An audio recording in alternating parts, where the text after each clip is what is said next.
Welcome back to another very special episode of Dorm Talks with Chris and John. I'm John, that's Chris, and below is a very special guest, the first guest in Dorm Talks history. Will go down in the Dorm Talks Hall of Fame for sure. We have sports journalist, baseball wizard. We got Micahya here, and we're super excited. Micahya, how are you doing today? Wow, what an introduction. Thank you. I don't know about wizard, but I'll take it. Thank you. I'm doing pretty good. Having a pretty good day. Finished most of my assignments and yeah, just kind of chilling for the rest of the day. So I'm excited to be here. There we go. There we go. Uh, that's awesome. Chris, how are we doing today? I can't forget my co-host. How are we doing? Hmm. No, we're doing great. We're doing great. Super happy episode. We're glad to be here. Yeah.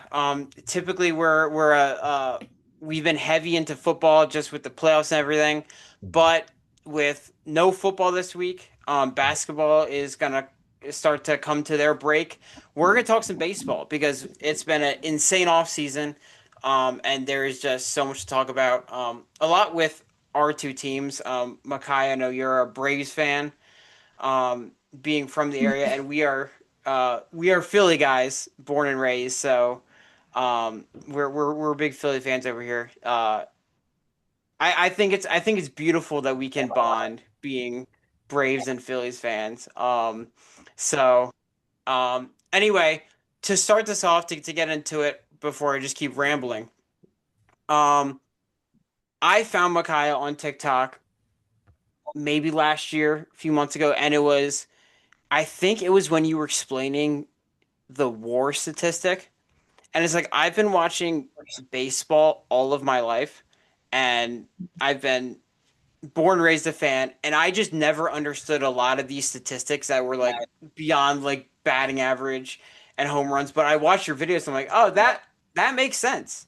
That actually like kind of clicks. So I just want to ask you, why is the understanding of kind of these more complex stats so important versus just knowing like the batting average, ERA, home run? Like why are these um stats so important, and like what's the best way to learn them, I guess? Yeah, that's a good question. It's funny because I just posted a video asking, does batting average even matter anymore? And I knew that was gonna get using all the time. Like, what do you mean? But there's always so much more to the story, I feel like. So for me, when I made that word stat video, I honestly didn't know about any of that until like a few hours before I made it. And I just wanted to understand myself. And so once I understood it, I said, okay, let me do a video and see if I can explain it pretty simply. People took a liking to it. So I thought, okay, maybe I should keep doing this. I think for me, once I got into baseball for real last year, I wanted to start off with the basic stats like ERA, batting average. Um, but then once I started seeing it, there was a little bit more to tell a player's story to kind of give them a little bit more insight on their skill level. And just even with that, I feel like it's really interesting. And I'm not a stats person, believe it or not. I don't like stats, but for some reason it makes sense with baseball. I guess I kind of made it make sense. So I think it's important just because it tells a bigger story than just looking at one. So batting average, yes, it is important, but I feel like if you tell me someone's batting average and you're thinking, okay, well, this is how a player really is because it's batting average, I can't really go off of that because maybe it's also due to injury. Maybe something happened between that. Maybe you played at a certain park where certain things like WRC plus, wins above replacement, things like that might tell you a little bit more factors to tell you exactly like how a player's doing and why they're performing that way. And even estimating how they're expected to perform later on. I just think that's so interesting. Like, it's not 100% accurate, and I don't think any stat should be used alone. But I think it's just interesting because it tells the bigger part of the story. Yeah, I I think that's really good, especially I mean, being Phillies fans, Kyle Schwarber's on our team, and he's a guy that Mm, will hit 50 home runs, but then he'll have a 212 batting average. And it's like, Mm. well, how can you be a baseball player getting paid $150 million when you're hitting 212? And it's like, well, because that's not really everything. And Yeah. I think that's super interesting. Um, so yeah, um, yeah, I think that's really cool. And I watched that video that you posted. I was like, yeah, she might get some hate for this one, but you weren't wrong. You weren't wrong. I just I'm so attached to batting average just because like reading the baseball cards, like that was the first stat I went to when I Mhm. was a kid. I was like, but she's not wrong. So you gotta you gotta maybe let that go a little bit. All Yeah, right. no, I feel you. Yeah. Um, it's a fascinating conversation. All right, Chris, do you want to kind of get us into this off season talk? All right. So I just started getting really into the MLB, so I think I found it like a really fun time, especially as a Phillies fan, to like get into it. But I'm also catching like the tail end of this, I want to say weird time to be a Phillies fan because it feels like outside of that magical run to the World Series, we've been just kind of on a little bit of like a heartful spiral down. Uh, honestly, if it wasn't for the Super Bowl, I don't know how I'd feel as a Philadelphia sports fan. So going into this all season, I want to say this is like the first like Yeah, off y'all have season. kind of rough right now. Yeah, My goodness, yeah. it's My, nasty. Um, so this is like the first all season. I'm gonna say like I kind of like knew what we were looking at, and so a big part of that is I was looking at how we almost had Bo Bichette, and seeing that as like a losing out on him there is like wow. Like I don't know, it feels like being a small market team. Mm, It's like such a weird thing going into the MLB, especially when you look at like how their like salary cap works in comparison mhm, to like the NBA and the NFL. It's mhm. like a weird flip-flop. And yeah, it's so weird. And then especially when you look at like the winners of this all season, we saw the Toronto Blue Jays, they had a couple great signings. Um, so it's like, oh man, they might be able to replicate their postseason run again. Mhm. Or even the Mets. Uh, stealing and Boba Fett. yeah, like that's like hurtful. It's like, oh, okay. Like, all right. Okay, you just gotta put your hands up there sometimes. Yeah, so what like when we're looking at who like sticks out as like the big winner, maybe other than like of course the Dodgers like snagging Kyle Tucker and Edwin Diaz and kind of like really stacking up. Like who's some people that really like stand out to you as winners and might be a little under the radar? Yeah. Shout out to the White Sox. They're not gonna get Yeah. any love for real, but shout out to the White Sox for signing. Let me make sure I pronounce his name right because someone got on me about this when I said it on my video. But Menatuka Murakami, I think you got he it. signed. Yeah, he signed a 2 year, I think $34 million deal. And he is a really like heavy hitter. Now, I think if I remember correctly, last year he had no, the year before last he had a little bit of a downgrade in production, but he started picking it back up. So I think that's going to be a nice way for him to kind of transition into the MLB. Everybody was scared the Dodgers were going to scoop him up or Yankees, but I think the White Sox have a really good rebuild going on, and so bringing him to the roster, I think that's a really good move to kind of get him acclimated and then get him ready for maybe these big market teams who are ready to spend some money as well. So I want to give like a little shout out to them because I know they're not going to get any love for real, but I think that's a pretty good piece No, for I them. I loved it for Chicago. I Mm-hmm. really did because it's like I was surprised that that guy like lasted was like he almost hit his like date where his deadline.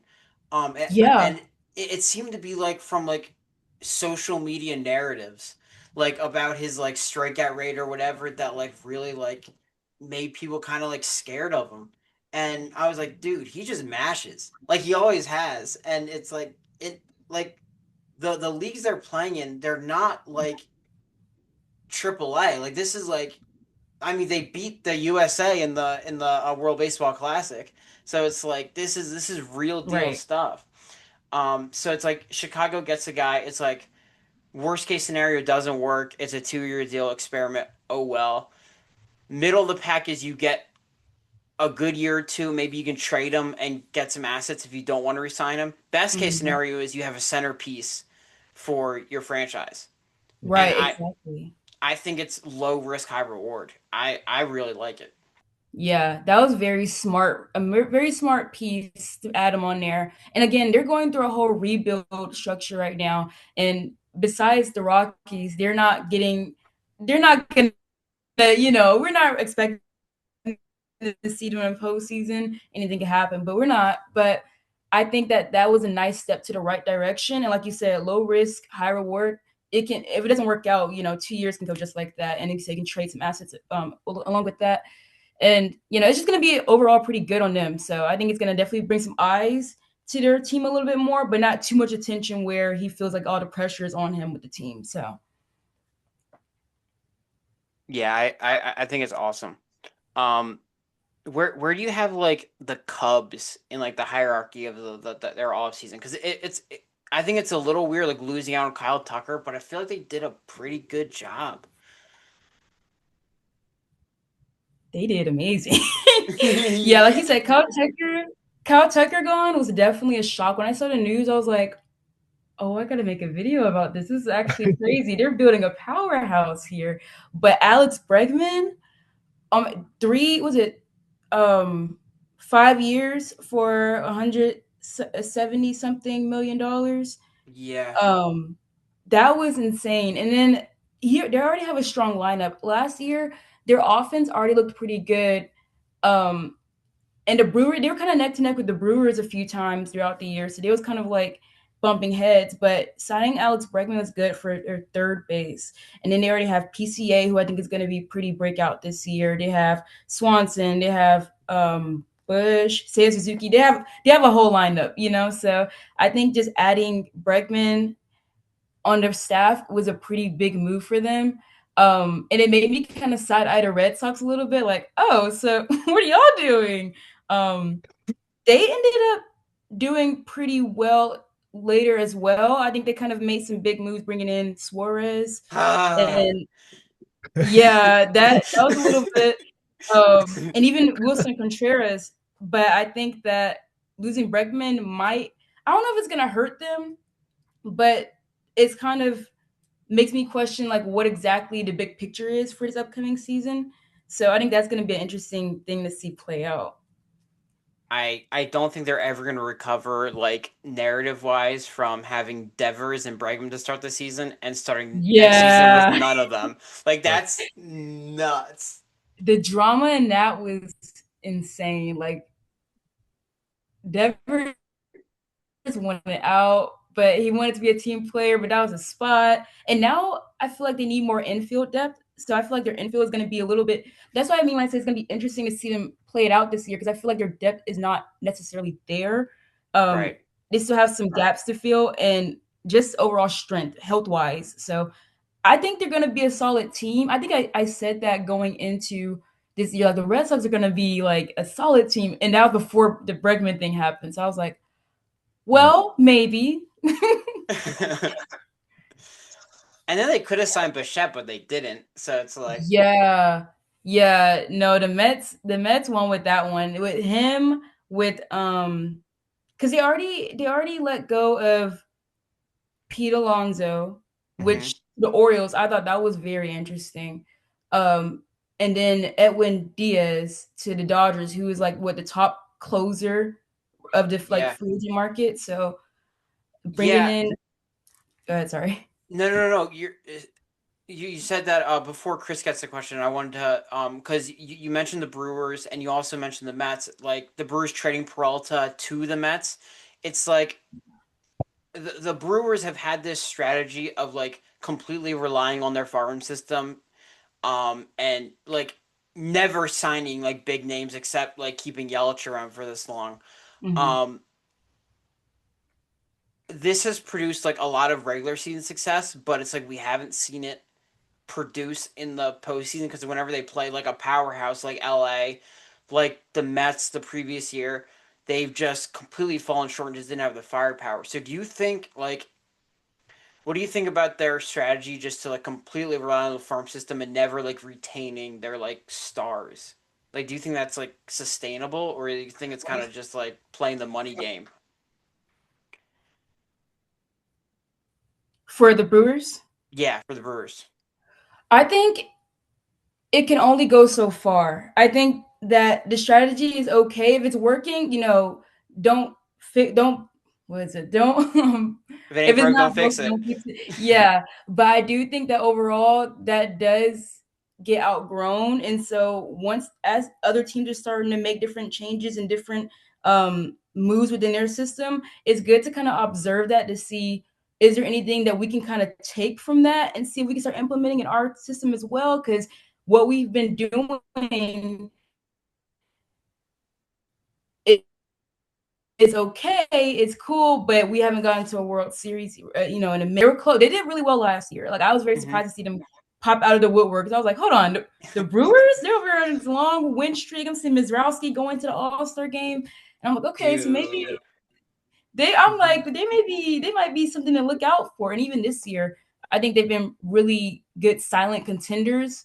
But I think they can make a little bit more noise, kind of like I said, playing the money game and kind of just expanding their search a little bit, not just relying on their farm system. It's very important. That's why it's there. But I think that there has to be other things implemented to kind of build the structure a little bit further. Mm, For sure. okay, for sure, for sure. Okay. Um, Switching topics a bit. Uh, I it feels crazy because I feel like this is like we've been in the past like 10 years. It's been such a super team like driven like sports world in general. So like, what do you feel about the Dodgers all season? Because it's like the more I look at it and the more I think on it, it's like, all right, like I guess. The Dodgers are just not gonna. First of all, Kyle Tucker, you know, Speak and on it. then Edwin Diaz. I was like, okay, we they're just not gonna stop. It's like, oh, Like their lineup is already crazy. They have Otani, they have Betts, they have Freeman, they have Tucker now, they have Hernandez, et cetera, et cetera. Like it's just gonna keep going on. Like they're not that three-peat is very much doable for them. Like it's See, not really out of the question. Like it's I feel like there's really no doubt that they could do it. Now, do we want them to get that? I kind of want to see someone else take the turn. But if they do it, like their dynasty is gonna be set. right, Like, and then even with Otani having the highest I think it's the annual average value when he got his contract with the Dodgers. Now Kyle Tucker has the second highest annual value, and both of them are teammates. So right, now this just shows you how much money the Dodgers are willing to spend in order to get what they need. right. Um, and I think if I remember correctly, by getting Tucker, that kind of lowered their draft pick, or I may be wording it wrong, but it kind of lowered their value as far as like getting your draft pick this upcoming year. But it's kind of like go big or go home. So it's like, hey, if we're gonna spend the money, might as well go and get what we need. Like it's not really gonna hurt them. So yeah. Uh, yeah, obviously. It's like it's such a weird thing. It's like the rich. I remember somebody said it the other day, but there's like the rich just kind of get richer, and yeah, then it's like, oh man, it's like as a small market team, you like look at it, you're like, well, damn, like how do you even compete with that? Like, it's like it's such an obvious off-season winner, you know. yeah, I think that's like the hardest thing to look at, especially like because I'm like, dang, I like going from the NBA world, like I just got out the Warriors dynasty. What do you mean? There's like a dynasty in this sport too. Or Yeah. It's yeah, it's frustrating. Um like again, like we're being rung by dynasties. Like you got the Chiefs, the Thunder maybe coming up, and you're a Thunder fan, so I Yeah. mean, like it's not that bad for you. But and then the Dodgers, it's like I look at the Dodgers, and yeah, their lineup is like terrifying, but then like what scares me even more is when I look at their starting rotation. I'm like, oh my God, it's like a Cy Young every slot. I'm like, that's that's like almost more impressive to me. I don't know. I don't know if that's a hot take, but it's insane to me. I don't think it's a hot take at all because I feel like that's what kept him. Besides Freeman, besides that whole what? How many innings was it that Freddie Freeman ended up keeping them in? Ended up winning that. I forgot how many innings it was. Against the Blue Jays during the World I'm not Series. You know what I mean? sure. You know what I'm talking about? That I night know what you're where, talking about, but I'm not yeah, sure. I Yeah, yeah, forgot. Yeah, I forgot, but I know it was like a good bit of innings. And I was like, dang it, we needed Freeman back on our team. yeah. But yeah, no, pitching, I feel like that's what kept them in the series. Like Right. both the Blue Jays and the Dodgers had some insane pitching leading to out of the series that really kept them both in the game. I feel like if not for that, then one of them would have went home way earlier than they have. So I think their pitching is definitely something to definitely keep an eye on as well. They're not, yeah, that can't go unnoticed. And Yeah. then they just signed a top closer on the market, so they're set. It's like their weakness was the bullpen, and they just got the best bullpen arm you can get. Right. So Right, like money fixed. you mentioned the Blue Jays pitching, and I think coming into the World Series, no one was like really scared of their lineup. But like you had guys like Yasevich, like kind of breaking out, and then you signed Dylan Cease, and it's like this is adding to like kind of the Blue Jays saying, "Hey, if we're gonna get back, we're gonna make what like ended up being one of our strengths. We're gonna strengthen it." And I think the Dylan Cease deal is just like kind of like a sneaky, really good deal. Yeah, I agree. In fact, I think his contract is the biggest contract in Blue Jays franchise history. For like I think free agent, maybe a free agent contract in general for Blue Jays franchise history.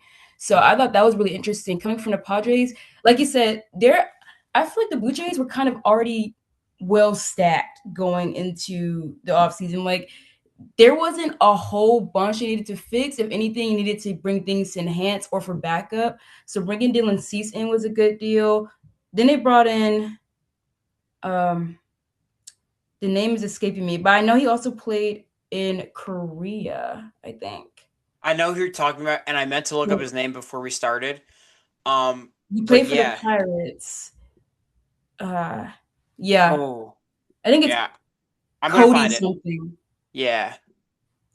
But yeah, so them bringing in those two, I feel like you said, it's kind of like a sneaky like move, kind of like a checkmate, but no one's really talking about it as much as they're talking about the Bregman and the Kyle Tucker deal. However, that was a pretty good move for them to add to their pitching because pitching keeps you in games. Yeah. So Yeah. yeah. Yeah. I mean, me and Chris, while we were like recording an episode, we were watching the Dodgers series, the Phillies Dodgers series, and it was just we were just watching like a pitching duel happen. Oh my gosh. Um, I think the game we like reacted to live because we were on was the game where we just like ripped it open and scored like 10 runs. So it was like the one game that wasn't a pitching duel, Wow. Yeah. but Yeah. it's like the I mean like the Kirk ring throw to home is like always replays into my head since ever since it happened. It keeps me up at night. So it's like when you have games that are so like they're like so defensive centered, which is what we're getting in the playoffs. Like even the game 7 of the World Series was the absolute pitching duel. Right. It really matters to have this because like it's so crucial, and if you don't have that Yeah. pitching, you're gonna get beat by these lineups. You're just not gonna Yeah. win. Yeah. Yeah. I like how both I feel like have to play hand in hand up to its ability because, like you said, without pitching, you can only hit so much before defense can kind of step up and Right. take the opportunity away from you, but pitching can keep you in the game. But then the same goes for offense. So you can have great like offense. Wait, yeah, you can have great pitching, but if you're not hitting, you can't get any runs to score, games. So I feel like both of them have to play really well. But if one is outweighing the other, it can keep you in the game for a little bit longer. And pitching definitely is one of those, I guess, I would even say it's underestimated or undervalued. I do feel like pitching has been very important, but I don't think people realize how important it really is and how crucial it is to make sure all your pitching arsenal is tight, no Tommy John surgeries, make sure your starting pitching and your bullpen is healthy and stacked, in case something happens. It's very crucial. Yeah, it's a big deal. But before we get on to I want to talk about we talked about it a little bit, but like the whole like money issue and the possible like CBA lockdown that we're gonna get in a year or two. Before that, Yeah. do you have any like major losers coming in like from this offseason? Like you're looking at them like, man, like you had an opportunity, you just did nothing, man. Or like I just don't like that move you made. Anything that sticks out to you? Um, I think maybe the Reds, they've been really quiet. And I feel like LED La Cruz is gonna be pretty good this year. I think if I remember correctly, he played all 162 games last year. And so I feel like this year he just needed a little bit more offensive production to back him up, maybe a little bit more pitching because they had Hunter. I feel like Hunter Green. Hunter They had Green. Hunter Green do pretty well for pitching when he first started, and then after that, the name wasn't as prominent. It kind of started tapering off, and of course, pitchers have their off and on days. But I feel like they could have had a little bit more depth with that. I think they signed a few minor league contracts for the offseason, but nothing to really stand out and make any noise. I feel like they could have done a little bit of something. Um, yeah, that was a main team that kind of stuck out to me as far as oh, maybe the Phillies. I wouldn't Yeah. say y'all are Fair. huge losers. Yeah, I just feel like your pitching depth isn't there. We don't know when Wheeler's gonna come back. I don't know if he's. I don't think he's gonna be. Well, actually, I don't want to speak that. Don't know if he's gonna be ready for opening day. Yeah. Like the estimated is like close to either late March or May ish. I guess Yeah. for his return. So that's gonna be interesting. Y'all lost Suarez, so it's like Yeah. I just feel My like yeah. my pushback on that is Andrew Painter. And Okay. I think we anticipate Andrew Painter starting this season. He's been down on elbow rehab for 2 years, so he's a big question mark. But like coming into, he was a top prospect before the injuries. So now Mm, we're gonna see him for the first time, and if he's obviously a wild card, but if he's like really good, um, I think that you're gonna be okay, and I yeah. think Wheeler, once he gets back, I don't expect him to dip in production, which I think people are projecting, but it's like it's Mm, not like he like blew out his elbow. He had a blood clot, which was right. scary. But I don't think it's gonna. I don't foresee it like regressing him at all. Yeah. And of course, Aaron Nola is the him playing for Team Italy is just like it is bringing up all the meatball jokes because that man can give up some home runs. Um, Mm, so that's a little rough. And of course, losing Suarez sucks. Um, but Painter is a big wild card, and I heard they're like interested. There's like some veteran pitchers still on the mm, free agent market, and I heard like the Phillies might be interested in a back end guy, which I wouldn't be against at all. yeah. Even like a Max Scherzer, like Yeah. just like as your fifth or sixth guy, I don't think that hurts at all. I think that would be amazing if y'all could get him. Because isn't he? There's still talks about him. And well, and then also, aren't we still waiting on Framber Valdez to see like where he's going? Isn't he still kind of Yeah. the last biggest free agent on the market right now? So yeah, I think that the Phillies always find a way for some reasons. I don't think y'all are gonna be hurting too bad. That's why I say like I don't know if y'all were really big losers in this. There were some things that I feel like could have been made happen, but it's not too late. And like you said, like they're still looking at people. They're still having. Sometimes there's always their method to people's madness and like patience. So Yeah, y'all be fine. but like you're right. It's rough when a lot of the issues, like I love Alec Bohm. I think he's awesome, but there is a ceiling on his offensive production. He's a double machine, and but there's a lot of consistency issues.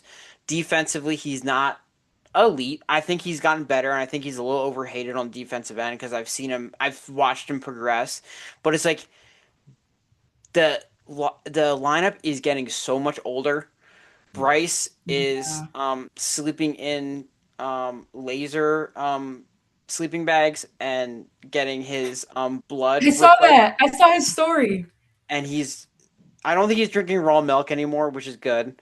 Um, but and then you have Trey Turner, who had a great season, but he's not getting any older, any younger. Kyle Schwarber, you signed. I don't see his home run production dipping, but it's like he's getting older. Your lineup is getting, your team is getting so old, and I think Bo Bichette would have like given new life to it, and like Hmm. given you like maybe a life after these guys, and not having that. Like I was genuinely like I try not to let baseball take over my emotions, especially when it's not an actual game. But I was bummed out that day. like, like when I saw your TikTok talking about it, and I said like I'm not okay. I was so dead serious. I was not okay. I was like, it's over. I was like, the window Yeah. was closed. Like I said, we're done. I was like, we're gonna go back to 2010 where we went through 10 years of being terrible. I'm like, it's gonna happen again, which may be an overreaction, but that's how it felt. That's fair though.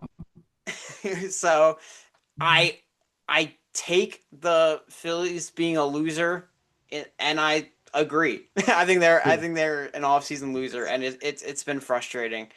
Um, Especially when it's like I like the Garcia signing, but it's like I feel like if you were willing to spend money there, you could have brought back maybe Bader, Right. or stuff like that. But I don't know. It's tough. Um, Yeah, it is tough. And I mean, I feel like that's a fair emotion though to have, like being disappointed because it's like, especially when you know the potential and you're so close and then they miss things that can enhance their lineup. It's like, why would you let that go? right. So I get it. That's a fair, assumption. Not an Yeah. assumption, but that's a fair, I guess, um, way to Yeah. look at it.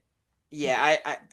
Part of me like when we met with Bobish, I was like, don't let him leave that Zoom call without some semblance of a deal. Don't let him leave because and then I'm at work. I look on my phone. I'm like, you gotta be kidding me. You gotta be kidding me. Um. Just ruined your day. Oh man. Like Gosh.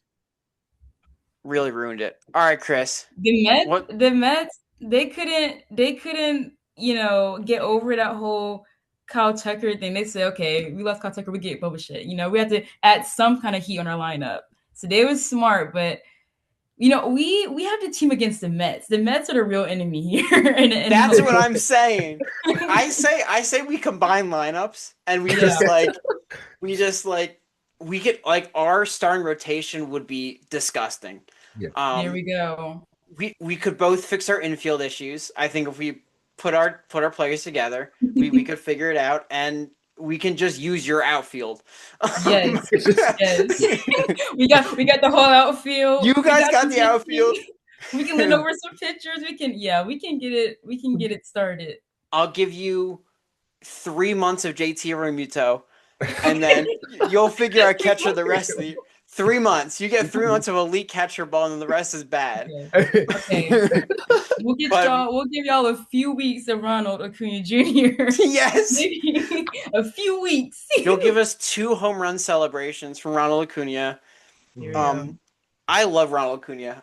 He's like he's a like there is players that like yeah they're on my rivals, but I love him so much. And Acuna, I mean Yes. Acuna rocks. Um, He's amazing. and I feel like I it's was hard not to like Acuna.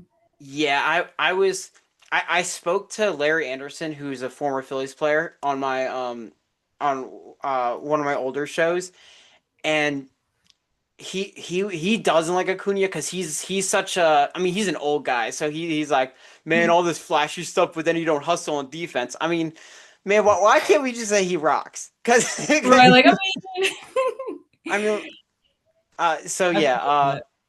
but yeah I'm a big Acuna fan. I was like hurt for him when like they won the World Series and he couldn't play. I I was know. I like know. that's got to feel like he has a ring, but it's got to not feel like his ring. So. I don't want the Right, like Braves to you get out of wish the you were a ring. part of it. Yeah. I never want the Braves to win again. But if he ever got a ring somewhere else, I'd be like, let's go, Ronnie. Let's go. um, There's nowhere else he wants to go. hey, Yeah, that's Philly, fair. we'll give you the bag. We'll give you the bag, Ronnie. Um, all right, Chris. What's next on the docket? All right. What we got next is I guess we can go into our predictions a bit. Do you want to do predictions, or do you want to talk I about feel like we kind of looked at our the predictions. You want to keep going into it? do you want to do like talk about like the CBA and big market, small market kind of thing Yeah. just a little bit? Just touch on it. Oh yeah, we were supposed to talk about that. And That was so funny to think about. We kind of like just hovered over it. We segued over that. Yeah, we didn't we even did. touch on it. Uh yeah, we can do it quickly. Like basically what do you think is the bigger issue? Like big markets being able to like spend whatever, or teams like the Pirates or the Reds or the Marlins not spending at all? Yeah. Um, it's kind of like Chris said earlier, like the rich get richer. So I feel like it's easy to fault the bigger market to be like, oh, you're spending all this money ruining the game. But it's like, but I mean, they're doing what they can. Like, and it's not like a lot of the smaller market teams can't do it. It's just that if they don't have the same, budget, the same mindset for it, they can't. I guess they're thinking we can't take that big of a risk. However, I don't know. I just feel like there has to be a floor, a salary floor involved. I know the president, Rob Manfred, mentioned this last year, and Harper was not happy about that at all. But I mean, Harper was right to feel that way because the salary cap, I feel like, that's going to definitely shake up the league a lot. So maybe that has to have a little bit more planning to see how that can better structure around the players too and their salaries and their lifestyle with their teams. But a salary floor, I think, is definitely necessary because there's a lot of teams who can spend the money. They have the money, have the budget. They're just thinking, well, I mean, maybe we can just rely on our farm system. Maybe we can Mhm. just, make a little small deal here and there, knowing that it's not going to get them far. Like it's kind of like insanity doing the same thing and expecting different results. You can't keep doing that. So eventually there has to be some type of floor to go ahead and push them to make the spend the money they can. And there's always within reason, you can't go overboard spending the money. Like you have to make sure you do it stuff within reason, make sure it's feasible for your team. But I think that there are a lot of teams, a lot of smaller market teams who are just not really willing to spend a lot of money, even though they can, because it's going to be a higher risk. Yeah. Right. Yeah. No, What do you guys think about what do you have for that one? Um, I'm go ahead, Chris. Go ahead. no, yeah, sorry, no fault. No, I I think you're right. I think the salary floor is like I feel like that has to be the starting point, right? Um, because like you said, I mean, like it's about like putting an effort, like again for the fans. Like if you're not like Yeah. willing to spend money for a fan base for your fan base, um, like why are you doing it? Um, it's like Right. the Marlins. I think the Marlins make me like sick. Just like they like they do. Like I appreciate them giving us Luzardo for almost nothing. I appreciate that. Um, Thank you. But but it's like you get this big stadium, right? But no one goes because you don't put any effort in your roster at all. Um, you go to the playoffs one year and you don't build off of it. Um, I think Derek Jeter really ruined them a few years ago. I mean, like they had like JT Realmuto, Christian Yelich, Marcell Ozuna. Um, I mean, they were so stacked, and I he forgot traded about that. that. I think about the 2015 Marlins a lot. I I would just sit in bed thinking about the 2015 Marlins. Like, man, they had like if there was like 2018 and they had that team would be in the World Series. Mm. I strongly believe that. And Derek Jeter just said, "Hey, we're gonna ship them all out," and then he got out of there, and the new ownership and whatever just been like, completely hands off. So it's like, and then you can talk about the Athletics, which is like, man, you you tank that team, like rip the city's last team out of their hands, move it to Vegas, which you don't even like. You weren't even ready to go to Vegas. You don't have the trademarks. You Mm-mm. don't have a stadium. You don't have land. You don't have anything. But you were so willing to leave, and now as soon as you leave, now you're spending money. I Right. it's like so now we know exactly what you were doing. So it makes me sick for the fans because it's like, well, what's the point of rooting if my team's not even trying? Right. Right. Yeah, I was going to say I can only imagine how the fans are feeling like we have no shot. We don't have any chance to get in there. We don't have any, shot just because our front office is not making the necessary decisions to keep us in the game in the season. Like people are already looking at, some of these teams like, oh, we know they're not going to be contenders.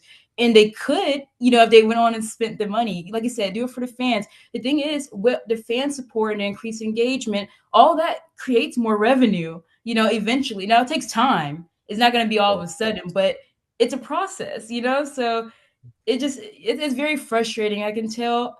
I'm glad I'm not one of those teams who has to worry about it. But Amen, I amen. do, right. I do feel for the teams because it's like I want to watch some of y'all's games. I want to like be excited with y'all and see, my team play against yours and y'all feel excited rather than we know we're not going to the playoffs. We know we don't have a shot because we're not even giving ourselves a fair shot. So I hope that does change. Like you said, like I feel like the salary floor does have to be the start and then see kind of where, at least for an experiment, because Manfred doesn't have that much longer in his position. So whoever he transitions over to, they're gonna have to like see what they can start implementing to make sure the game is still lively and fun, but make some changes to kind of push these teams to go ahead and do what's necessary to keep them in the game a little bit, get a better chance in the season. Right.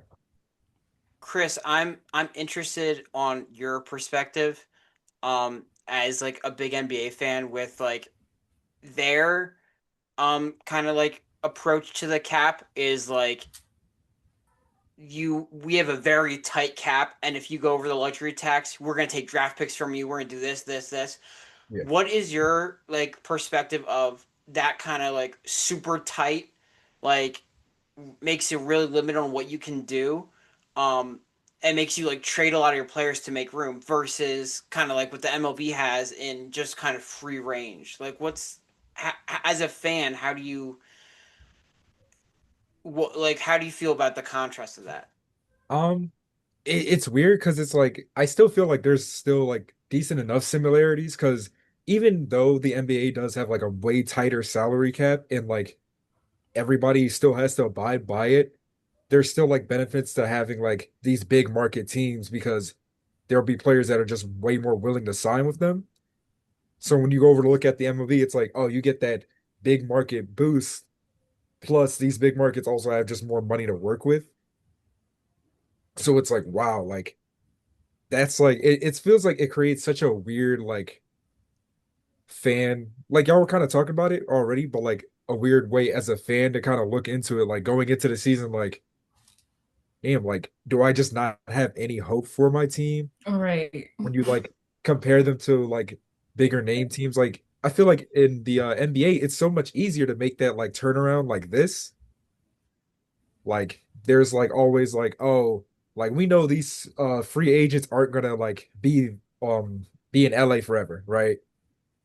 Like, and I think like a big part of that is looking at like contract years too. Like it's so Mhm. crazy to me when I got into baseball and I saw like somebody get like a 5 year, 7 year contracts, and it's like that just feels way more normal. Where in the NBA, it's like a 3 year deal Yeah. or like a 4 year supermax, and they were drafted by this team, so that makes sense.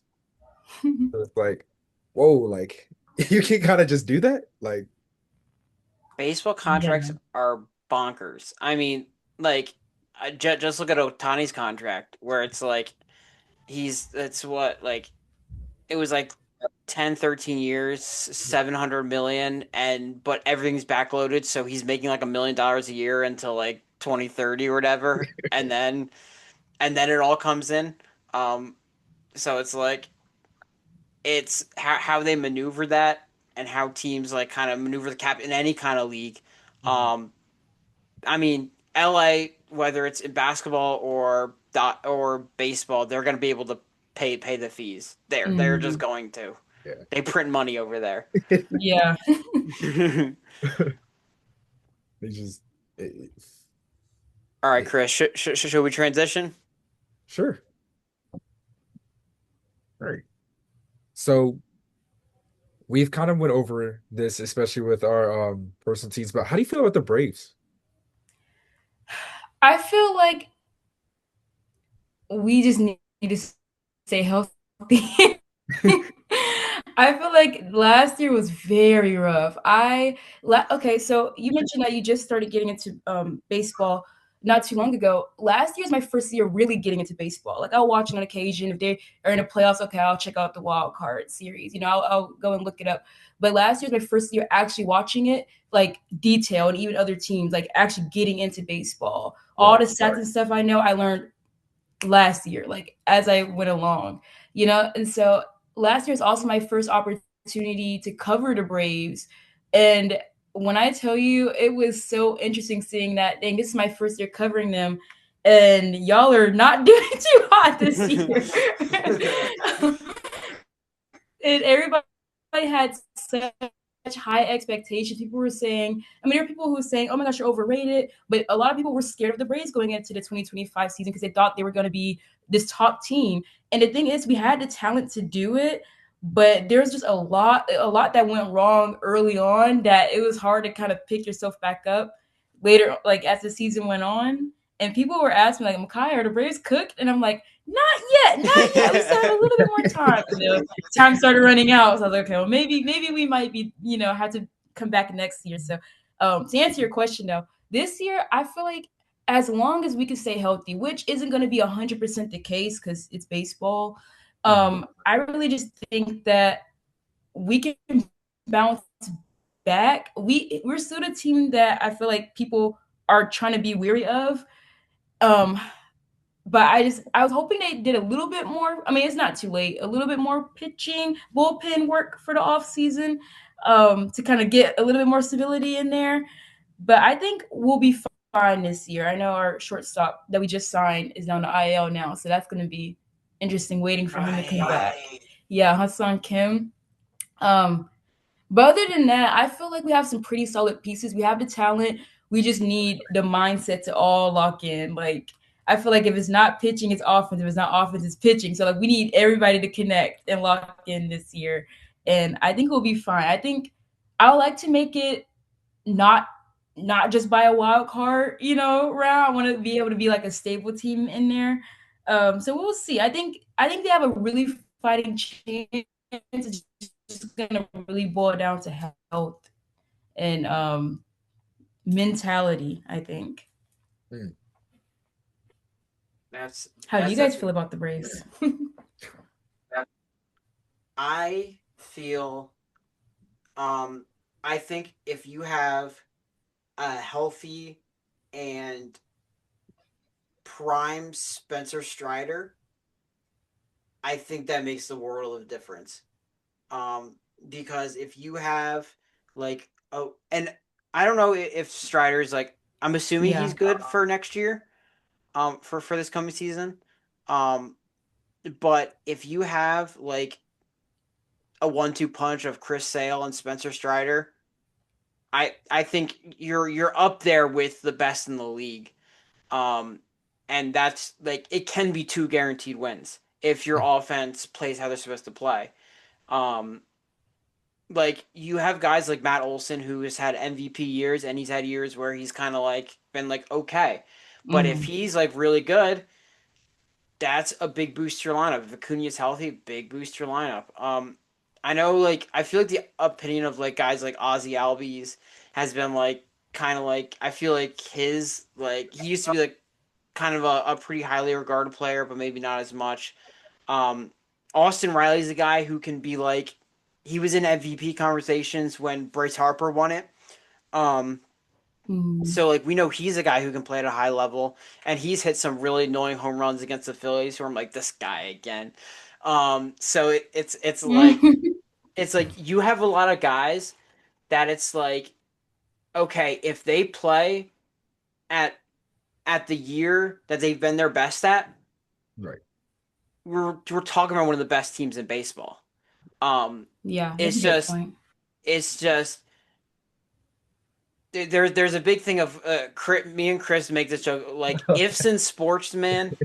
Ifs It's in sports are such like the like bane of our existence. yeah. Um, like Mm. don't ask this man about Justin Herbert because he will go on a 1 hour rant about that man about if man. So it's like. If only. That's right.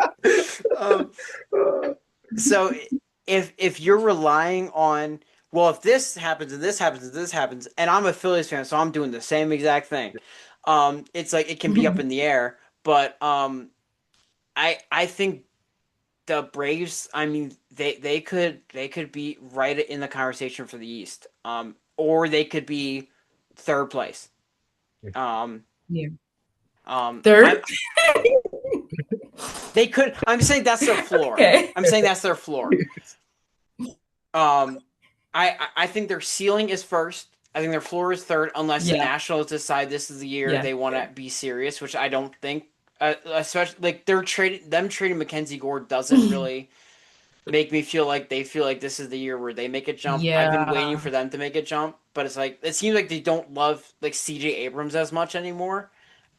Like his name has been Yeah. floated in trade talks and whatever. So it's like I think the Braves' Mm. floor is third place and like just missing out on a wild card, and their ceiling is NL East Hmm. champions. And I think that's the same for the Phillies. And I Yeah. think if the Mets don't win the Yeah. Phillies division, too. I can see that. I feel like the Phillies and the Braves are in similar boats. Yeah. Yeah. Um, I agree. except the Braves are a lot younger, so it probably helps y'all Hmm. out a bit. So yeah, Chris, I don't know how you feel about the Braves. Or how you feel about like the Phillies competition in the East in general. Um, it's it's a little hard. I'm not going to go into as much detail. Hmm. I feel like y'all definitely touched a lot on it already, but I think it's still like the Phillies division, but it's definitely like really competitive, you know. This has been a pretty successful era in general, so it's not like I expect for them to lose the division. I don't, but if they weren't first place again, I wouldn't be completely surprised. But Mm. I kind of do expect Phillies to still come out I love it. punching I hard love enough. the optimism. I kind of have to be delusional. Mm, It comes with the whole being a Philly fan. yeah. Yeah, but I will say the Phillies, they're they're. I have to give it to y'all. Y'all have a strong team. Schwarber, like every time he would step up to play, I'd be like, oh. Here we go. Here he goes again. I can't even because wasn't isn't he the one who won the first swing off in the All-Star game last year too? Was it him? I think. Ye- It was Yeah, like I the think first ever yes, swing off yes, they yes, had. yes, yes. That was And he awesome. got the Yes. MVP of that. Yeah, he's a tough dude. Like if y'all keep him, and y'all have so many other good pieces too, but every time I saw him step up on the mount, I mean on the plate, I was like, oh, spare us. That game he hit 4 home runs. I watched that game and he he does have that effect. Another person who has that effect is Aaron Judge. I saw Aaron Judge live Yes. and I got like really good seats behind the play for that one. And I was actually sitting Ooh. next to Jazz Chisholm's brother. Like that was like it was like Jazz Chisholm's like first series as a Yankee. And so he Wow. was there. That was great. But like when Aaron Judge stepped up to play, I was like, oh, this guy. He's like so big and like he's just like menacing, and he had 2 home runs that game. So Wow. it's like I think we lost like 11-1. Wow. Jazz hit 2 home runs too, so his brother was stoked. Wow. I bet But that was something being live, seeing that. yeah, that was crazy. But yeah, Schwarber has that. So when he got up to play for the fourth home run, we were like, yeah, he's hitting this, and he did. Mhm. So yeah, I think Matt Olson has that too. I think it's just like, but big guys that can hit home runs, they like you're like, Yeah. I'm a little scared of you. I don't know. I'm pitching Yeah. away from you. Um, I, Hmm. I think when you're like not like a super big guy and you strike fear, I think that's when it's like you're elite of the elite. Like, Bryce Yeah. Harper is not like he's not his peak right now. At this point in his career, but like he's had that. Acuna's a guy. I mean, like he's a guy that like instant damage. That me and Chris, one of the first games we watched together was the divisional series in 2023, Phillies Braves, and it Mm. was the bases loaded. Acuna was up, and Johan Rojas. It was 2 outs, bases loaded. Acuna is up, and I'm like, dude, we're gonna lose this game. And It's then Acuna almost hits a home run or almost hits a double that would have like cleared the bases, and then Rojas makes this like amazing catch, and then we win. It's like, but it's like that fear of him stepping up to the plate in that situation was like, yeah. Jesus Christ, we're gonna Heart lose this game. stopping. Yeah. Like we're like Yeah. so. I think that's always pretty cool. I feel like baseball has like that kind of different element because everything's so isolated in its moments where it's Mm. like man like everything is so individualized and you're Yeah. like I think it's a cool aspect of baseball. Yeah, I love it. um Me too, me too. Okay, if you had to say from your American League and National League, who are the two teams you see coming out, um and you can do like what you think it's going to happen and then kind of like your like kind of dark horse. Okay. Can you repeat that one more time? I'm sorry. You said You're good. two teams So for American League and National League. yeah, so World Series matchup. You can do like what you think is going to happen, and then maybe like your dark Okay. horse underdog matchup that maybe you wouldn't put money on, but like you could see it happening. World Series matchup, and I get two, Yeah, so two for each. yes, two for each. So you if you're saying, well, obviously I think it's going to be the Blue Jays and Dodgers again, but you could say maybe I could see maybe the Red Sox and the Padres surprising us, do something like that. Mm. Okay. Oh my gosh, my light just went out. Let me see. I don't think that helps. Can you still see me? My Your light no, just. your lighting is on. Yeah, It's still perfectly fine. Okay, perfect. Mm. Okay, I knew that was gonna happen at some point. Okay, so I'm my safe matchup, Dodgers. right. I kind of don't want to say Blue Jays again, but I can see them trying to come back. I feel like they're gonna have a chip on their shoulder. I'm gonna say Dodgers versus Yankees.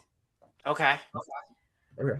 But the rematch. teams that I could also maybe see is the Cubs versus the Red Sox. Ooh. What's a I think Red Sox path to a World Series? Yeah. that's gonna be a tricky one. I don't know. I just really feel like they're gonna. I feel like them and the Guardians somehow always find a way towards the end, and I'm like, how did they even make it? Yeah, yeah. They got that So Brewers gene in them. yeah, it is like they're like sneaky. Like they're a team that you will watch. Well, I think. Well, at least for the Red Sox, I feel like they're a team that you would count on in the beginning. As the season goes on, you're like, okay, maybe not, and then somehow they find their way there, and it's like how. And then the Guardians, for a minute, I was sleeping on the Guardians until like towards like after the All-Star break, and I was like, wait, maybe I should be keying in on them a little bit more because I think they're kind of making it. I don't know. It's something about some of these teams, they're just sneaky good, or you just don't expect it to happen. So I don't know. I really don't know if I'll see a Red Sox World Series this year. That's like a I feel like they have something brewing this year. I just feel it. And I know that's not really much to go up on, Yeah, but I could see that being a very slim possibility as well. And the Cubs for sure. I could see the Cubs very easily doing it. Yeah. Chris, how about you? What do you got? I'm gonna get it out early. Of course, obviously, I'm gonna say I'm gonna just say Phillies. Let's just get it out early. Um, man, I feel like obviously we That's say smart. it, Hey, I can see that. we're I don't care. We'll be here till the wheels fall off. Hey, true fandom. We Um, love that. yeah, the Dodgers are also a really easy pick. It's like it's hard not to just say them automatically. I remember when we were looking at our all of our predictions, a funny thing I know we like to do it sometimes, even with other sports. We were like, all right, let's like take the obvious picks out and let's like do some ones that are like more fun to look at. Yeah. Um, I was looking around. I think the Mariners, that was a Mhm. That's a choice I good one. had. Take Yeah, my those are pick. like the three choices I had as far as like my winners for the World Series this year. I like it. That's a good one. I like it. I was gonna go the Mariners route too. Um, I really like the Mariners. Yeah, I think their pitching is disgusting. I mean, I don't expect Kyle Riley to hit 60 home Mhm. runs again, but I think he's the best hitting production you can get in the catcher position in the league. I don't see Yeah. that changing. Um, and if Julio Rodriguez like decides to really turn on that bat like consistently, like then he becomes like the most dangerous player in the league. Yeah, Um, it's scary. but my safe pick, Dodgers, and for the American League, I'll probably go. I will go. That's tough. I'll go the Blue Jays. I don't like losing Bo Bichette, but they also like they did a lot of their winning without him. Um Mhm. and I think they're like confident in the prospects they had and signing the third baseman who I can't remember his name off the top of my head that they got from Japan. Um but yeah, I could see them. My hot take out of the American League is I like the Guardians pick, but Yeah, come I'm gonna go insane here. I'm on. gonna go Baltimore Orioles, Oh. Really? Oh. and it's their pitching is obviously like Jesus Christ, like it could be like really bad. But also like I think they have enough guys where they can like survive it, and I feel like if their offense, if Adley comes back to form, and it's like you put Pete Alonso in there, and Mm. um Tyler Ward is who they traded for, right? They I think so. Yeah, like he has another bats there outfield. Um, I think if all those bats they have MVP candidates on their team, if they all like come alive, I feel like that offense can carry them. And like if they get a team that if they can get hot at the right time, I could see him making like uh Arizona Diamondbacks 2023 run, something like that. Mm. And in the National League, um, I'm not gonna say Phillies. I'm just gonna leave them out of it. Um, I, You're like me. we're I want to say the Braves, but I'm thinking it. We're here. yeah. I'm gonna say San Francisco Giants. Um, Okay, that's a good one. I I think they could have done better with pitching, and I guess they still can do some things. Mhm. Um, but I like Logan Webb. Um, but I think Harrison Bader, he's not like an elite outfielder, but like he gives him another bat, and you already have Matt Mm. Chapman. Like if Adames plays better, I think you have a pretty formidable lineup there. I think you do, and I think they're just a solid team that if they get in the playoffs, they can probably compete with everyone. Because they had a point in the season last year where Chris, we went to a Phillies Giants game. Oh That yeah, was the one game I like randomly snagged like good tickets for, but then we yeah, got crushed by them. Um, yeah.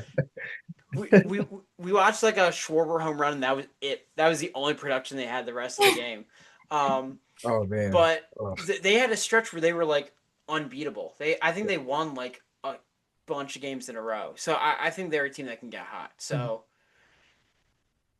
the Giants Orioles is gonna be my dark horse pick. I That would think be a fun matchup to watch, though.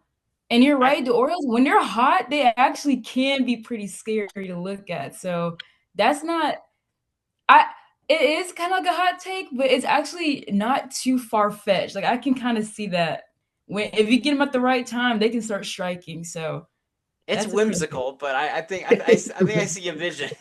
Yeah, I see the picture. If you squint hard enough and step back. Um, Yeah. It's a all right. whimsical. I wanna check with you before we go move on. Are we good on time? Yeah. Okay, Oh, so I think before we get into our question section, I want to ask if you have any who's your MVPs? Do you think coming out?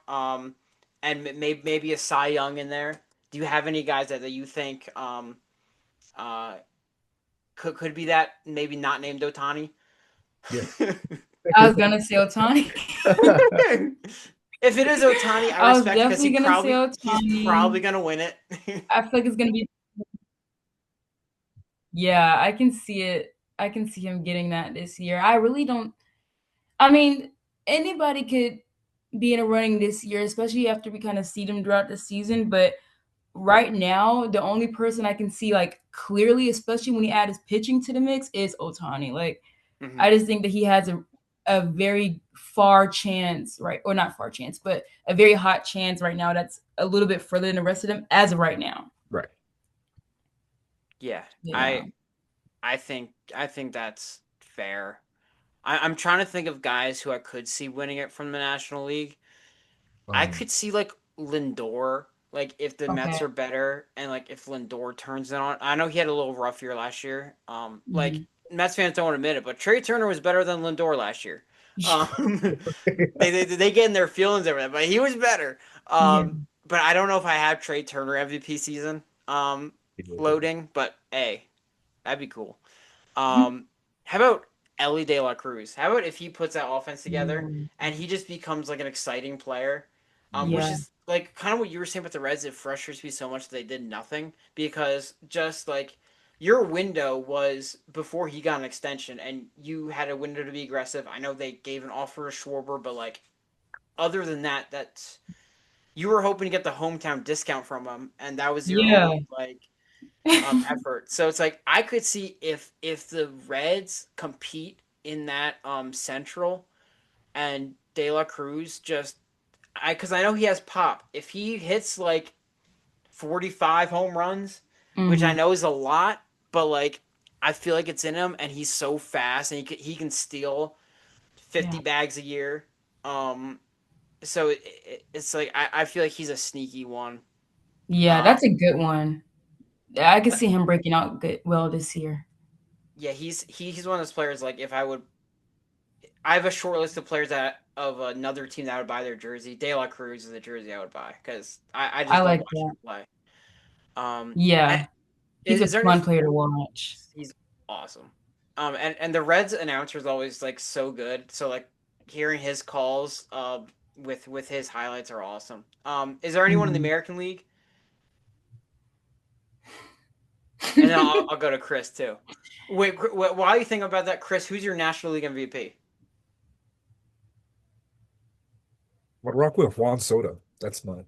That's a great one. I Mm. just forgot about Juan Soto. We all forgot about Juan We all Soto. forgot about. We did talk about Juan Soto at We all. didn't. Yeah. When you said Francisco, a slight thought of Juan. So I was like, hold on, there is somebody we're missing. He's But definitely on that team.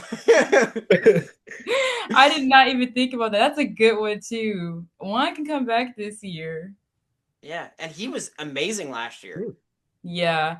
I think I think he didn't perform to what people expected him to with his contract.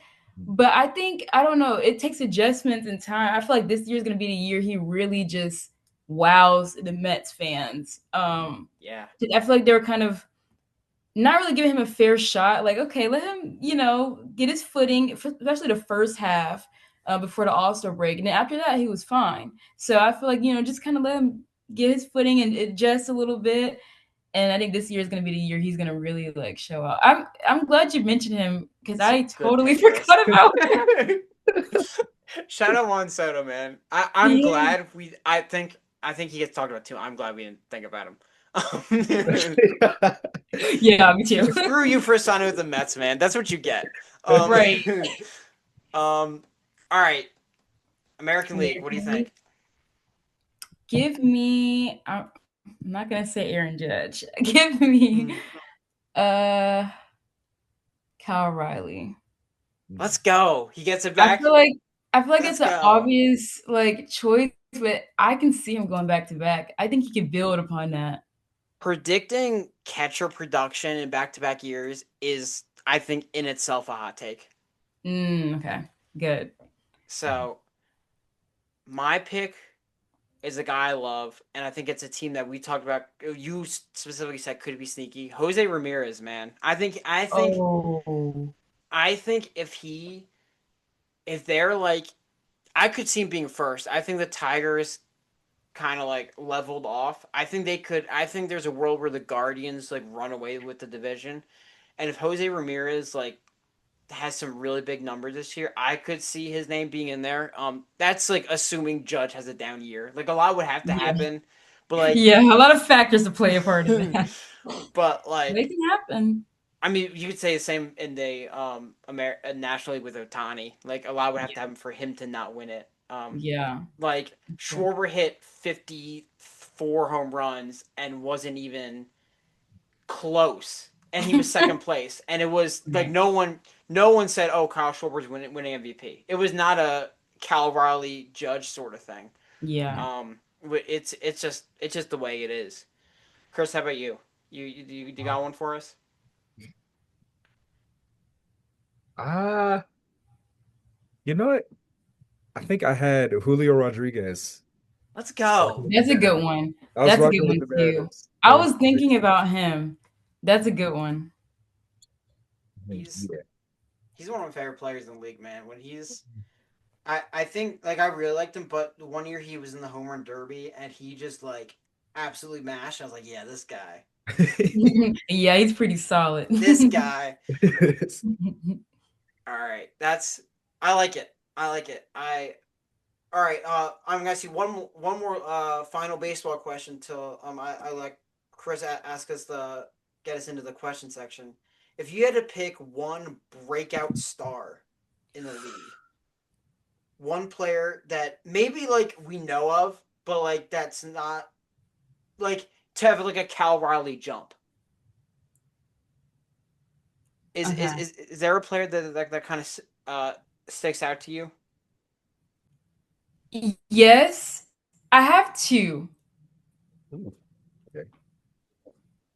Okay, let's hear it. Okay. I have somebody that I don't think anybody's Okay, really been let's hear it. talking like people haven't really been talking about him. But I just remember that catch, that insane catch that he did in his game, Denzel Clark with the A's. I Oh don't know, yes, right? Yeah, Yes. I think I think we're gonna be seeing something from him, and I feel like that's like an unexpected one. So I kind of hope we see something from him. I like that because Um, no, my other one is PCA. yes, Pete Crow I think Armstrong. we're gonna see him. Yes, he's he's awesome. I mean, he was in the MVP conversation last year, and then he kind of leveled off. So I could totally see that happening completely. Yeah. I like that you said Clark, because when we were talking about teams that we could see like um going to the World Series, I wasn't going to say the A's, but that offense could be really really good, like really really good. I don't Hmm. think the pitching's good enough, but it's like I think they Yeah. could like have like a year where they're at least relevant. Like, and you don't have to make the playoffs to Hmm. get the MVP. When Bryce won in 2021, we didn't make the playoffs, and he won MVP. Um, so Right. it's possible. I like that answer a lot. All right. Well, we're gonna get into our final and favorite section from our many fans. Last week we got into a heated cereal debate.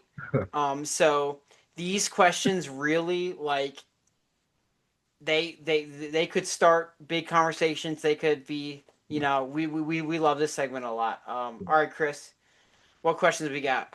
All right. So because we have a great guest here, they're being a lot more chill with our questions this week. They they, So they were nice this week. They were generous. they Our friend who does like all our like thumbnails and stuff, she'll be like, last week she was like, so Chris, John, are we hanging out soon or what? Like it will just be questions like that. They make it That's extra personal. Yeah, that's we get that from anybody. And we get some crazy questions. So I get um all so right, Chris, go ahead. no arguments this time. This is actually we actually have two questions specifically for you, but we do want to hear from you on all of these. So from our editor and from like our unseen third, they asked, why did you choose to cover baseball for your career? Ooh, that's a good question. So let me see how I can simplify this, not make a whole long drawn out thing. I enjoyed going to the games in college. Like I would even go by myself sometimes. It was a nice like get away from classes. From it was just a fun pastime. Like I said, baseball is America's There pastime. you go. And I covered, yeah. In one of my classes, we had to go cover a minor league game. So we covered the Gwinnett Shepherds, which is a AAA affiliate of the Braves.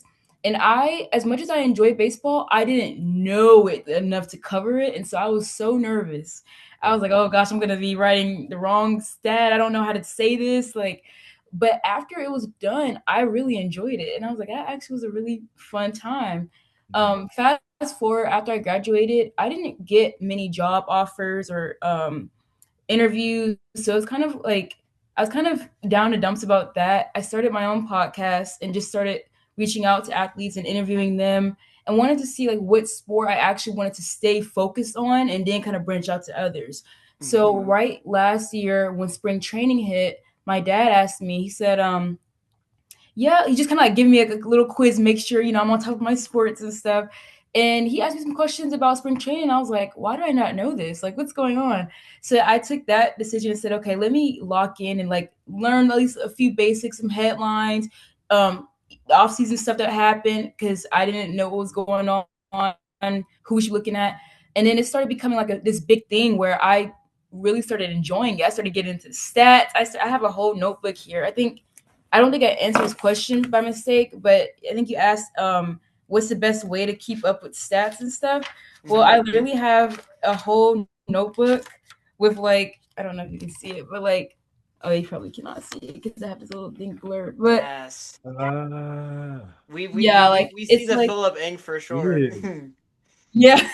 yeah. And so I was just trying to like study it. Like I wanted to be a student of the game. Mhm.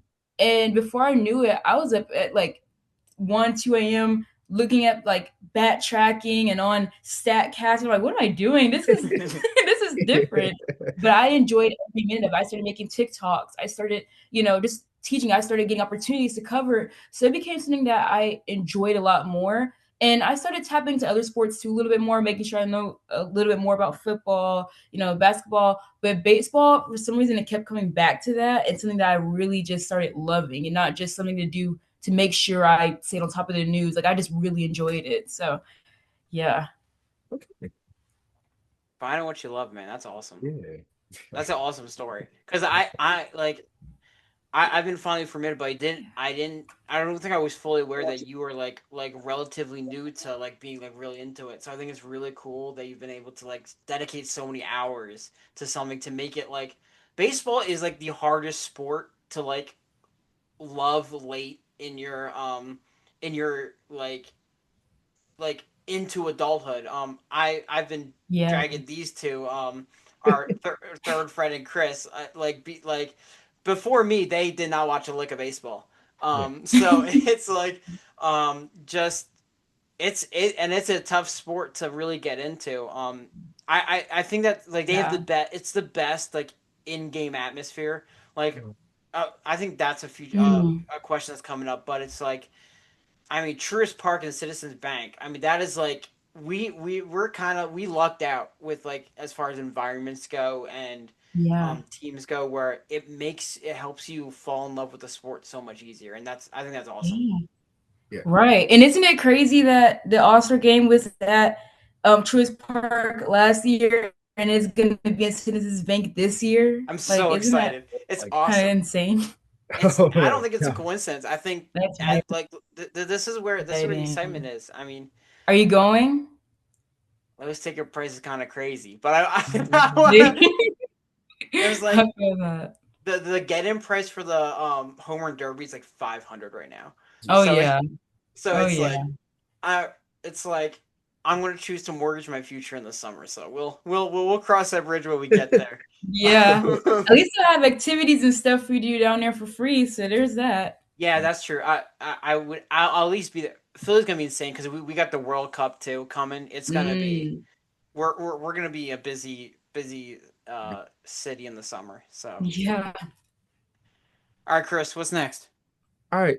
So this kind of goes off of the last question, and I wish I kind of looked at it so I could have just combined it. But it was what inspired you to become a sports journalist? And you already answered the second part about why you chose baseball. But Yeah. yeah, what, yeah. Yeah, that's a good question too. So, um, I am the oldest of 9 siblings. All of us are, grew up together. Um, and we all played sports growing up. So my brothers actually played baseball. That's how I got introduced to the sport in general. And I was Mhm. like, oh, baseball, let me play softball. So I played softball for a year. But we all played a lot of different sports. So I was already really interested in sports. And I loved writing. I love writing. I love reading. And my dad was like, maybe you should look into journalism.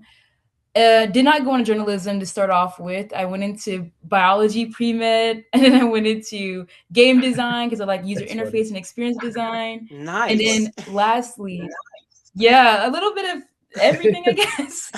Something completely different. But then I ended up when I transferred to Georgia, go dogs, I ended up getting into the journalism program, and I thought, okay, it's either going to be investigative or sports. And so my dad was like, maybe you should look into sports because you always, you played sports growing up, you love watching sports, like you're always a pretty sporty person. So, why don't you look into that? And so once I got into our sports media program under the journalism program, I actually really enjoyed it. I mean, I was intimidated at first because I felt like there was a lot I liked but didn't know about. Right. But you once you are in it, and if you really are passionate about it, you can learn anything like that quick. It's really up to you and what you make it. So once I started doing that, I kind of left the intimidation behind. I mean, I'll still be intimidated. I'll apply to jobs like I know this is like way out of my comfort zone, but shoot your shot. You never know. That's right. Yeah, and then just being able to be into like watching the games and getting opportunities to cover different games and being around people who also enjoy it, that was really inspiring. So, and that was like maybe my senior year of college. So it was a little bit later that it kind of like was a little bit more of like an instant click, like let's go ahead and make this happen rather than let's just think about it. So I think, yeah, just growing up with a whole bunch of sports around me, it was kind of inevitable that was going to happen at some point. But yeah. I love that. That's That's awesome. that's Uh, awesome. you mentioned you went to Georgia, and us Philly fans have become big Georgia fans Yeah. because I mean, if you look at our Eagles team, our entire defense is from Georgia. Yes. Stat. So I have a Georgia shirt. I should have worn it today, honestly. But it's like so we are like over here. Whenever they're in the playoffs, I always root for Georgia a little bit. I love Because that. they We love that. Georgia is the Eagles AAA team, and I appreciate that. There we go. There we go. I love that. I go for the Eagles because of that too. So Let's go. I'm so sorry. I'm so sorry. not this year. If you want to see us just like depressed, just watch any of our football episodes. Maybe next year. Yeah, we'll get them next year maybe. Yes. All right, Chris. What's next? I know we got a few more. Yeah. We got some fun ones. Yeah. Firstly, I did want to say that's like really cool that you got into biology, pre-med, and game design first because Yeah. like that's kind of like what we're both like. Yeah, He's that's like us. yeah, like he's biology, pre-med, and I'm like animation, media, and all that. So that's like really funny. Wow. Like combined. Yeah, That I is started nursing, then went to medical sciences, and so I'm now and then I moved to psychology. So I have a psychology major and a minor in biology. So wow. so yeah, you That's you really you nice. you really went through the whole. We've got the whole Yeah, the trip. That's whole way to awesome. get here. And we're on a sports podcast together. So there we That go. is funny. Full Every day, circle. like I get like a little inkling, like what if I just drop everything and let's just like go for a sports journalism degree? Like every once in a while that'll come. So maybe it'll come full circle. Um, Maybe all right, it can Chris, what's happen. next? Hey, Uh, I'm open to it. so our next question is, what are some great experiences that you guys have had at a live baseball game? At a oh okay, so mine was my second game I ever covered. It was actually against the Phillies. So the Phillies was my first series that I Braves versus Phillies was the first series I covered, It's and it fate. was the second game. Yeah, exactly. Mm. And so it was. Let me remember because I posted it on my Instagram exactly what happened, but I know it was like a 11 inning game. If I remember correctly, and I think Ozuna ended up hitting. We ended up that was our first series win of the season. If you remember, Of our course, it was the Phillies. yeah, of course, yeah,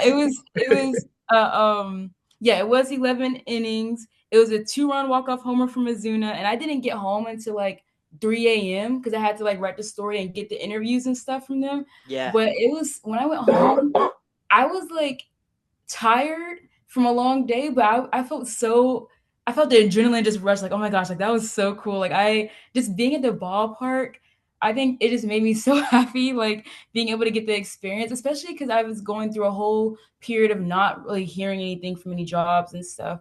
And I'm like, dang, like, is this the right job for me? Is this the right career choice? But being able to get the opportunity and then experience that crazy night because we were trying to figure out because someone just win because at this point the I forgot who was beside me. I think it was Matt Bowman. He's a Rays writer for MLB. Yeah, I've heard his name. Yeah, and he was like, at this point, I don't care who wins, just hurry get it over with.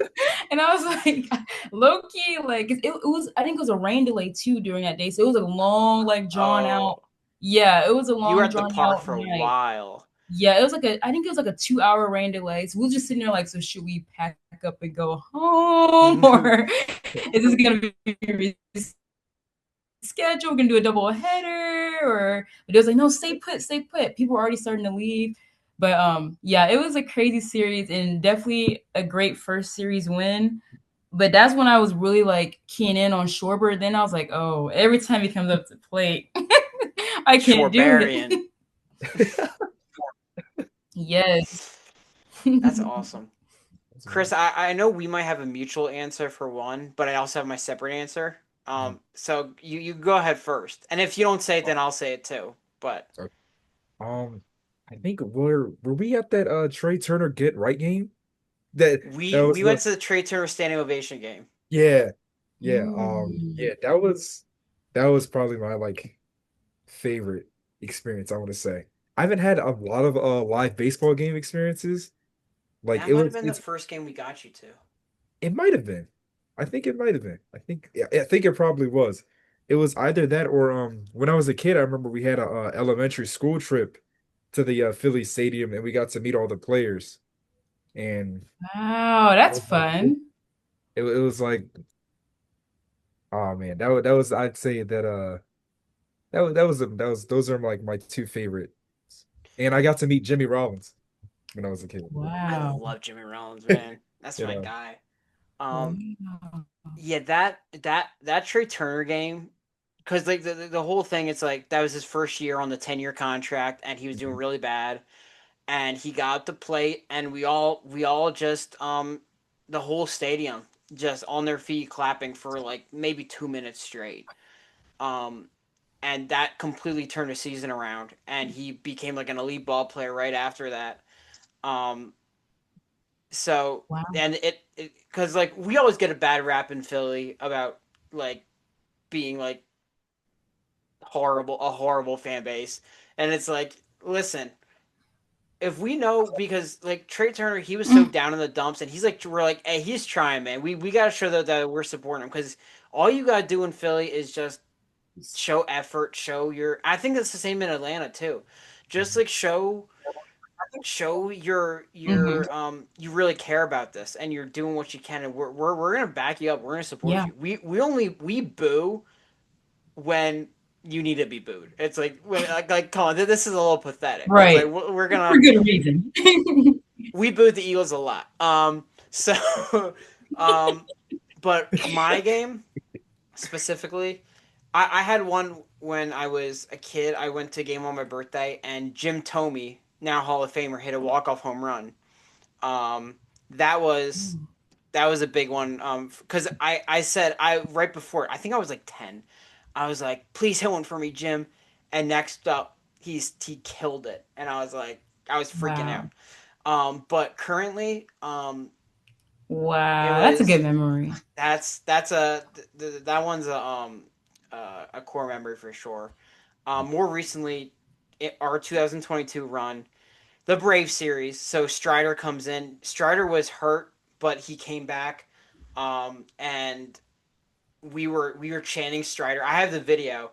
It's just it's us chanting Strider, Strider, and then it's Reese Hoskins hitting the home run, spiking the bat, and which became one of like the greatest bat spikes ever. Mm. So I was up in the bleeds for that one, and so I didn't even know he like bat spiked till like 10 minutes later till like the video hit, but it's like I said, oh man, he like threw the hell out of that bat. It's like it Yeah. was we were going crazy. So that one's definitely up there for me. Wow. All those are good memories. The Phillies have blessed us as of late. I went to a Dodgers Phillies game one of the series. Mm. That there was a JT Room who took triple, and then the rest of the game was not fun. But yeah. All right, Chris, what's next? All right. So our next question is, if you could meet any Hall of Fame baseball player, who would it be and why?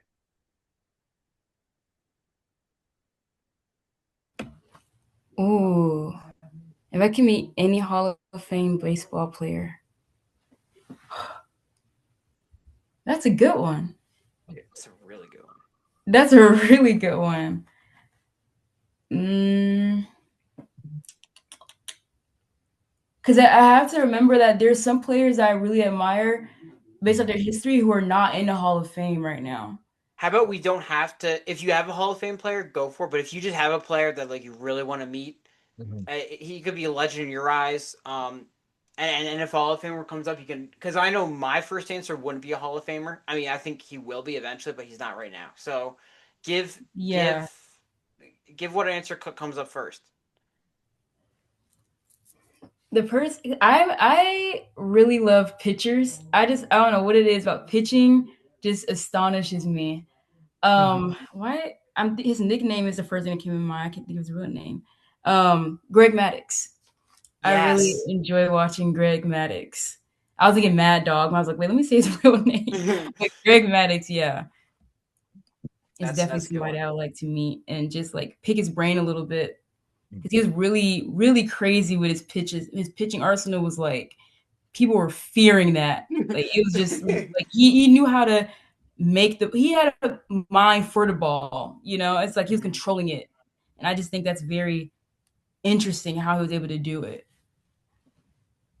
Yeah, I was privileged. My dad does Phillies fantasy camp every year, and Hmm. one year I went with him, and Steve Carlton was there, who's a Hall of Famer, um, one of the greatest left-handed pitchers of all time. And I went up for an autograph to him, and I don't remember what the story he was saying, but then he like told me. He just started telling like a drunk story, and it was just complete chaos.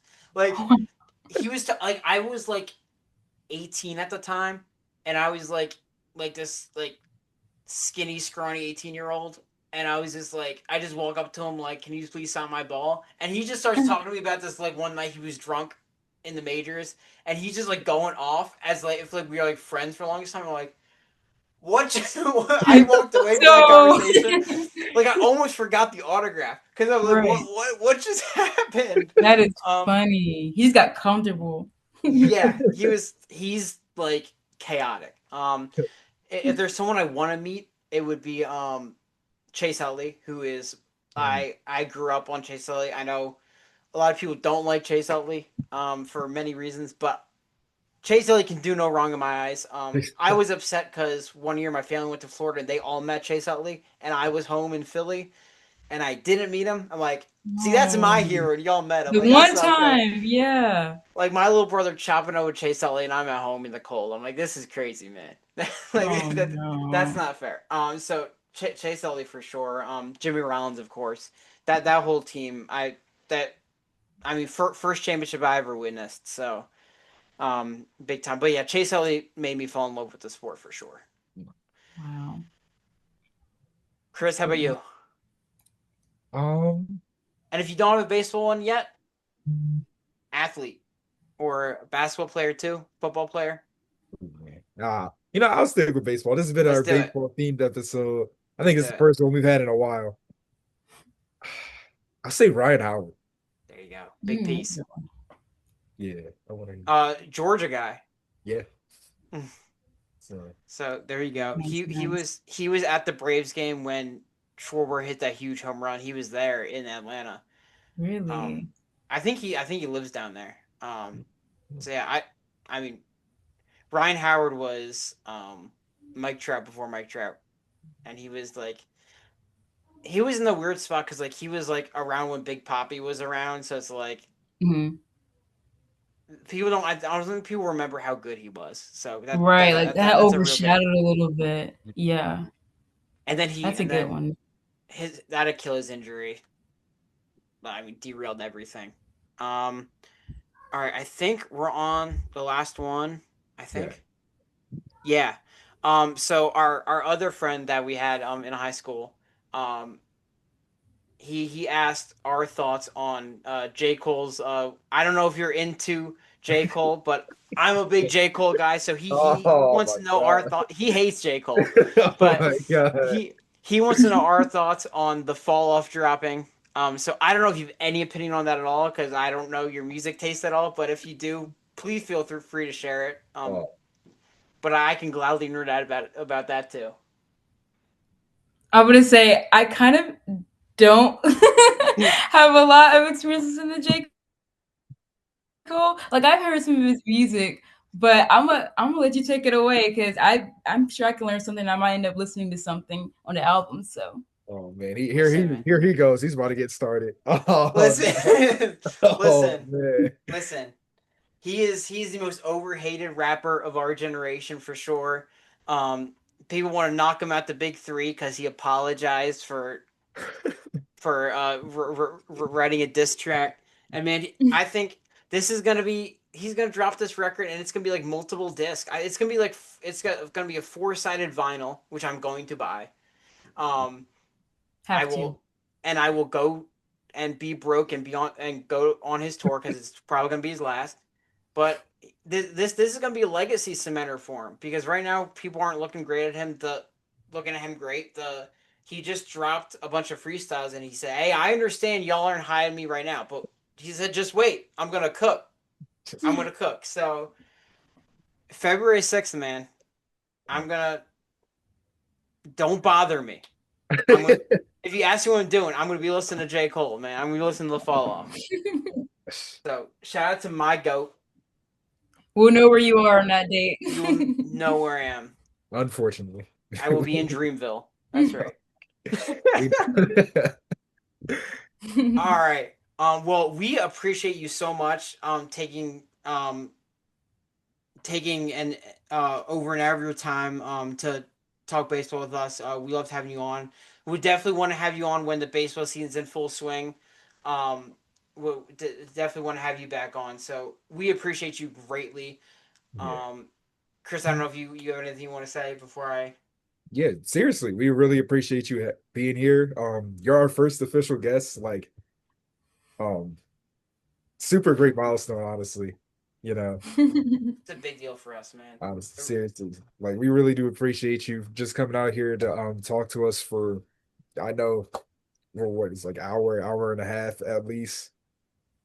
Yeah. So yeah, Yeah, I appreciate you guys asking me on. I was like, oh, this is great. I love the opportunity to just talk ball with other fans, especially like fans who are rivals with me. It's nice to kind of just Yeah. like pick y'all's brains and hear what you have to say too. But this is really fun. I'm very honored that you guys asked me to get on here. So thank you.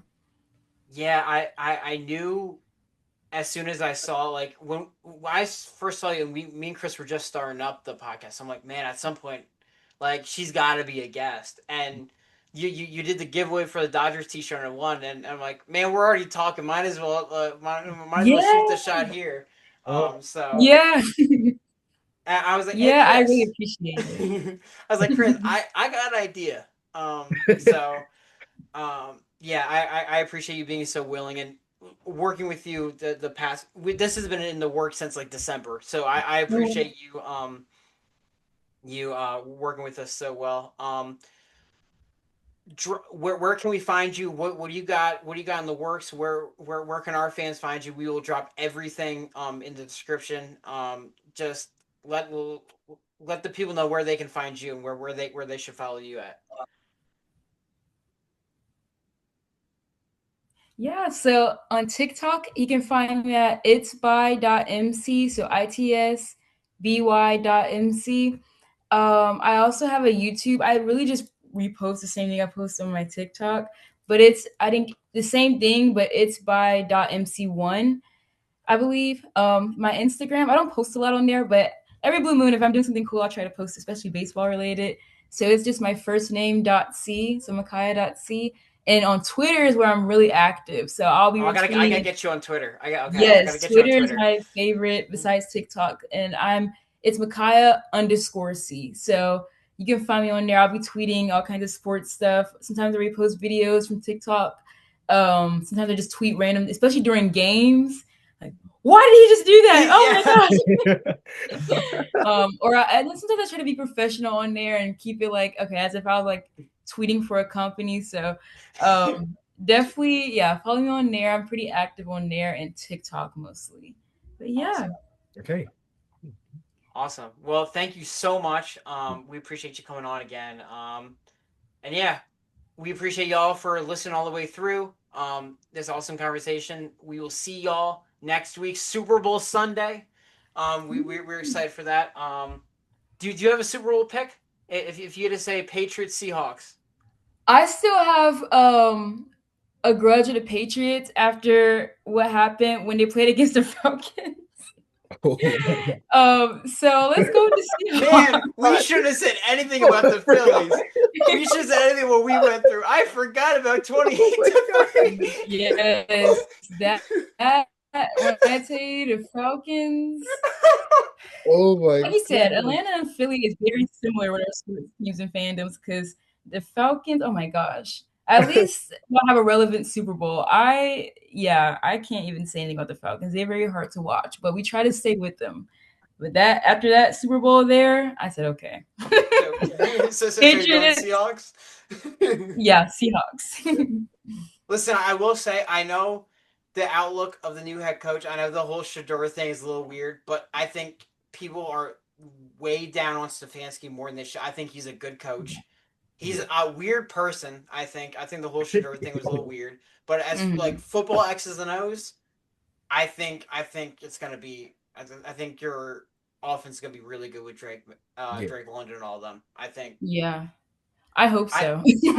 I think once they figure out whatever that quarterback situation is, I think you guys are gonna be all Yeah. right.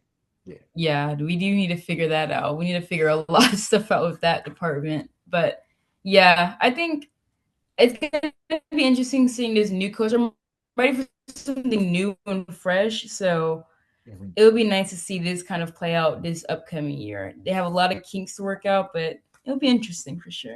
And you get new uniforms too.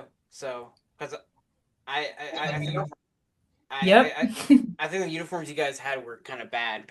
So I hopefully this new one will be because the Falcons is such a cool brand. So They um, are. you gotta. They need to show it a lot more. I agree. All right. We appreciate you. We appreciate you guys for watching. Like, comment, share.